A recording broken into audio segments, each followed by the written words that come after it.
समुद्री तूफान मलीसा, जमीका और क्यूबा में तबाही मचाने के बाद बहामास की जानिब बढ़ने लगा। तूफान के बायस जमीका और क्यूबा में मुख्तलिफ हादसात में हलाक अफराद की तादाद 30 हो गई। इस तूफान के बायस हेटी में 25, जमीका में 4 और डोमिनिका में 1 शख्स हलाक हुआ। क्यूबा में 7 लाख अफराद को महफूज मकामात पर मुंतकिल किया गया। मुतासर इलाकों में बिजली की फराहमी मुअत्तल और सड़कें बंद हैं। तेज़ हवाओं, तूफानी बारिशों और ज़मीन खिसकने के वाक़यात में बड़े पैमाने पर तबाही हुई और मकानात मुतासर हुए। समुद्री तूफान मलीसा, जमीका और क्यूबा में तबाही मचाने के बाद बहामास की जानिब बढ़ने लगा। तूफान के बायस जमीका और क्यूबा में मुख्तलिफ हादसात में हलाक अफराद की तादाद 30 हो गई।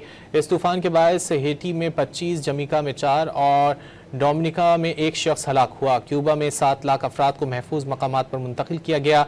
मुतासर इलाकों में बिजली की फराहमी मुअत्तल और सड़कें बंद हैं।